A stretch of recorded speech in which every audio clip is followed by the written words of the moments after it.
Hajde u ovom tutorialu da pogledamo nekoliko funkcija s kojima lakše radimo sa nizovima. Za početak napravit ćemo jedan niz.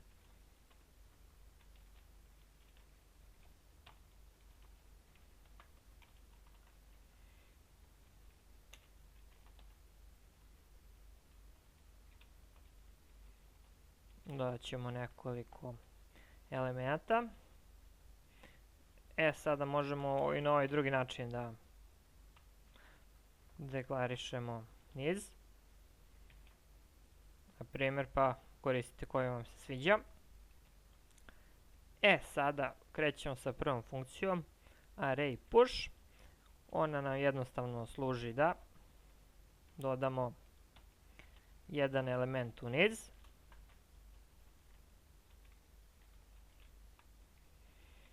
I nek bude 143.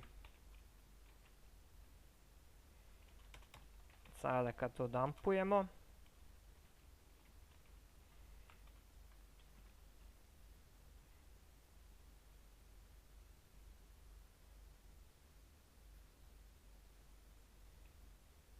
ovdje smo zaboravili naravno našu varijablu.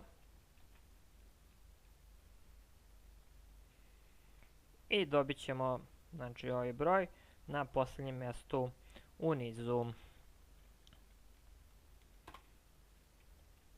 Sada prelazimo na funkciju array pop, koja služi da praktično izbaci posljednji element iz niza. I možemo nju smatramo da je u stvari suprotna ovoj funkciji array push, tako da 143 posle korišćenja ove funkcije array pop nije više u nizu.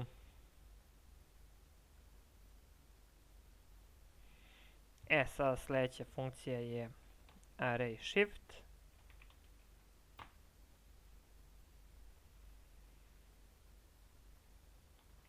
koja je slična na neki način funkciji array pop. Samo pomoću nje izbacujemo prvi element iz niza. Njena sušta suprotnost je funkcija array unshift i ona je veoma zgodna kada hoćemo da dodamo neki element,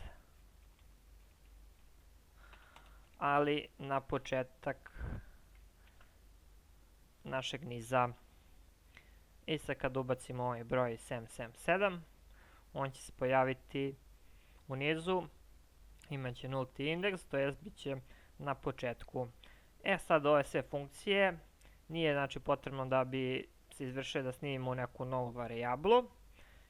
Sad dolazimo do funkcije array merge, koja praktično spaja dva niza.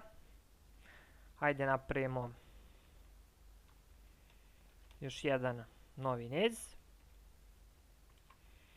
i dodat ćemo neke vrednosti 6, 43, 14,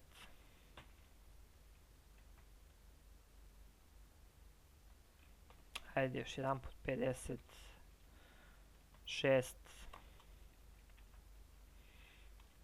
I sad moramo da napravimo novu varijablu.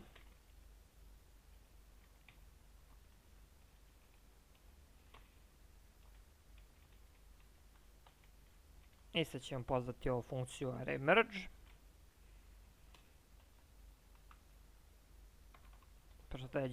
Prosleđujemo prvi niz.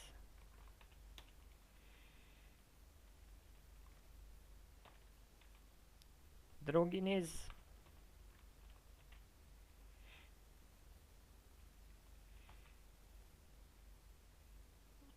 Moramo da dumpujemo ovo našu novu varijablu. I kad smo ovo istampali, dobili smo praktičnu uniju dva niza.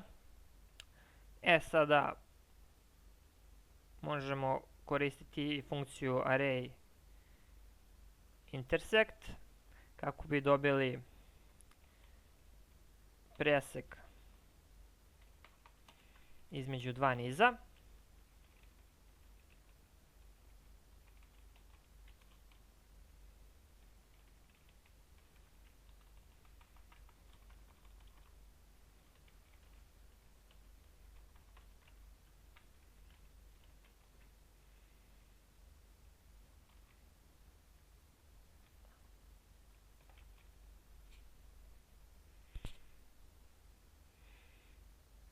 I sada bi trebali da dobijemo brojeve 56 i 14, znači brojeve koje se ponavljaju u oba niza.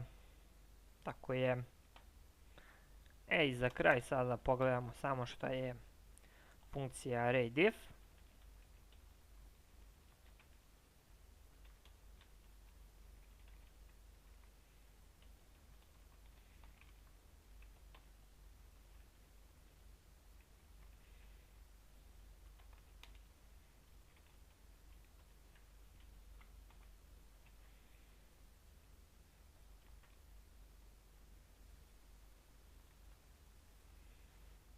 Hajde prvo vidimo šta ćemo da dobijemo.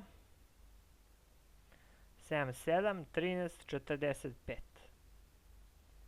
45. Sada ova funkcija array_diff praktično kaže ajde vrati nam ono što razliku između prvog i drugog niza, to jest sve ono što nema u prvom nizu. I to su ove brojevi koje vidimo na ekranu, znači nalaze se